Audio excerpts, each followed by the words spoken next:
Hello दोस्तों, तो इस वीडियो में मैं आपको बताता हूं कि बायोस्फीयर या जैवमंडल क्या है। तो दोस्तों ध्यान दीजिएगा, वीडियो अंत तक देखिएगा और मेरे चैनल को लाइक शेयर और सब्सक्राइब कर दीजिएगा।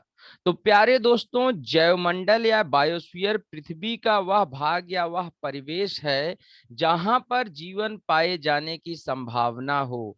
अर्थात कहीं पर भी अर्थ में ऊपर से लेकर के नीचे तक जहां कहीं भी लाइफ को के मिलने की या जीवन पाए जाने की पॉसिबिलिटी होती है, वो बायोस्फीयर है। तो दोस्तों, अगर हमारी अर्थ को आप देखें तो हमारी अर्थ जियोइड शेप में है और इसके चारों तरफ गैसेस का इन्वलप है। मतलब यह गैसों से चारों तरफ से घिरा हुआ है। और ये जो गैसों से घिरा हुआ भाग है, ये जो गैसियस पार्ट है, यही है हमारा एटमॉस्फियर। तो दोस्तों, एयर चारों तरफ से पृथ्वी को घेरी हुई है एटमॉस्फियर, जहां पर ऑक्सीजन प्रेजेंट है, जो जिंदगी के लिए बहुत ही ज्यादा जरूरी गैस है। उसके बाद हमारी पृथ्वी पर आप देखेंगे उसकी जो सतह है, जहां पर बहुत सारी चट्टानें हैं, तो उस चट्टानी भाग को बोलते हैं लिथोस्फियर। मतलब जो रॉक वाला पार्ट है पृथ्वी का, वो है लिथोस्फियर। और प्यारे मित्रों, हाइड्रोस्फीयर या जल मंडल पृथ्वी का वह भाग है जहां पर पानी भरा हुआ है। तो दोस्तों, जैसे कि आपको पता है कि हवा, पानी और खाना, ये तीन चीजें जिंदा रहने के लिए बहुत ही ज्यादा जरूरी हैं। तो हमें एटमॉस्फियर से एयर मिलती है, हाइड्रोस्फीयर से वाटर मिलता है, और लिथोस्फीयर पर बहुत सारे मिनरल्स, प्लांट्स, एनिमल्स, ऐसे चीजें रहती हैं जिनसे कहीं ना कहीं फूड ऑब्टेन होता है। जैसे छोटे एनिमल से बड़ा एनिमल, या बड़े एनिमल से और बड़ा एनिमल्स, या किसी एनिमल्स के मरने से रेप्टाइल्स, या फिर प्लांट्स जो सबको फूड प्रोवाइड करवाते हैं। ये सब मिलते हैं कहाँ पर? लिथोस्फीयर पर। प्लांट्स ग्रो करते हैं लिथोस्फीयर पर। तो इसलिए जहां पर लिथोस्फीयर, हाइड्रोस्फीयर और एटमॉस्फियर इंटरैक्ट करते हैं, वहां पर बायोस्फीयर का फॉर्मेशन होता है।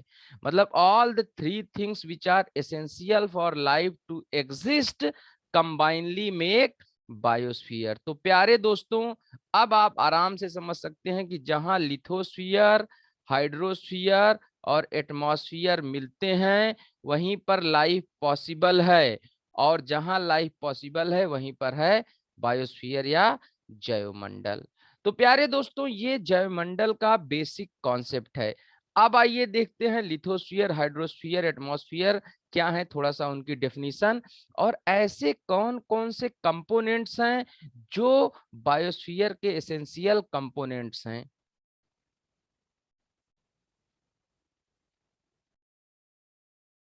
तो प्यारे मित्रों, लिथोस्फीयर या स्थल मंडल का मतलब है कि जो टेरेस्ट्रियल कंपोनेंट है हमारी अर्थ का, या बायोस्फीयर का जो टेरेस्ट्रियल कंपोनेंट है जहां पर रॉक्स हैं, वो है स्थल मंडल, जहां पर स्थल भाग हैं।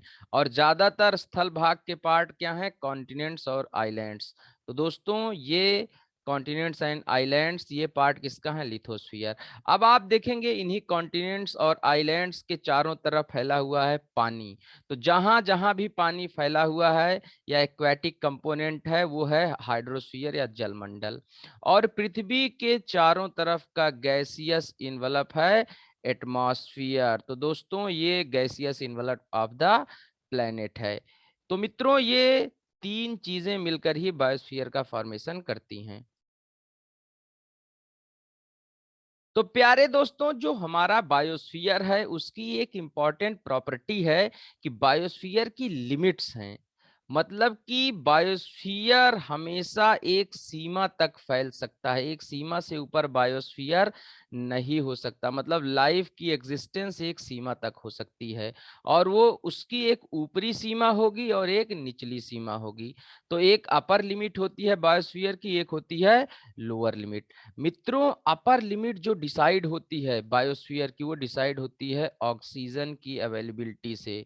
दोस्तों, जैसे कि आपको पता है कि जिंदगी जीने के लिए ऑक्सीजन गैस बहुत ही एसेंशियल है। तो हमारी पृथ्वी के चारों तरफ जिस ऊंचाई तक ऑक्सीजन मिलती है, उस ऊंचाई तक लाइफ एग्जिस्ट कर सकती है। और वही ऑक्सीजन की अवेलेबिलिटी जो है वो अर्थ की अपर लिमिट को या बायोस्फीयर की अपर लिमिट को तय करती है। तो प्यारे मित्रों, जैसे कि आप देख सकते हैं आसमान वगैरह में बहुत सारे बर्ड्स वगैरह उड़ते हैं, तो वो उसी लिमिट तक उड़ सकते हैं जहां तक ऑक्सीजन की प्रेजेंस हो।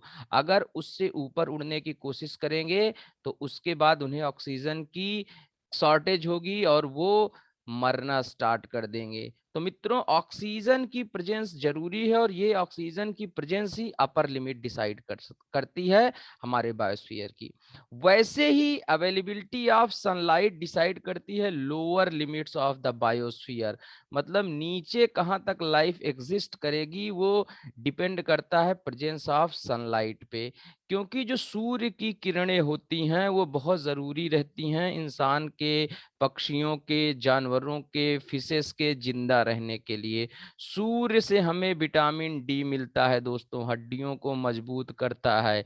प्लांट सनलाइट से फोटोसिंथेसिस करते हैं सनलाइट लेकर के, और फूड बनाते हैं जो कि जीने के लिए जरूरी है। तो अगर सनलाइट नहीं होगा तो बॉडी कमजोर हो जाएगी और उसके बाद फोटोसिंथेसिस नहीं होगा और लाइफ का एग्जिस्टेंस बहुत मुश्किल हो जाएगा। तो मित्रों याद रखिएगा, lower limit is determined by sunlight and upper limit is determined by availability of oxygen. अब दोस्तों हम देखते हैं तो पाते हैं कि बहुत सारी चीजें मिल करके बायोस्फीयर का फॉर्मेशन करती हैं, जिनमें बहुत सारी नॉन लिविंग चीजें भी होती हैं और बहुत सारी लिविंग चीजें भी होती हैं।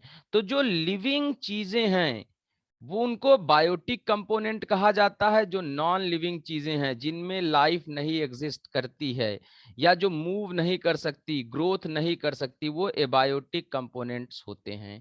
तो हमारे बायोस्फीयर में दो तरीके के कंपोनेंट होते हैं, बायोटिक और एबायोटिक। अब आइए दोस्तों देखते हैं कि बायोटिक कंपोनेंट्स कौन कौन से हैं और एबायोटिक कंपोनेंट्स कौन कौन से हैं बायोस्फीयर के। तो जब बायोटिक की आप बात करेंगे तो बायोटिक में आप पाएंगे प्लांट्स जो कि हमारी पृथ्वी पर मिलते हैं, चाहे वो ग्रीन हो या नॉन ग्रीन प्लांट्स हो, पर वो क्या करते हैं, ग्रोथ करते हैं। तो इस तरीके से प्लांट्स जो हैं वो बायोटिक कंपोनेंट हैं। एनिमल्स बायोटिक हैं, एनिमल्स भी ग्रोथ करते हैं, मूव करते हैं। वैसे ही माइक्रो ऑर्गेनिजम्स या सूक्ष्म जीव और उसके साथ साथ डिकम्पोजर्स या अपघटक, ये भी बायोटिक कंपोनेंट्स हैं। और parasites, they are also biotic components, याद रखिएगा।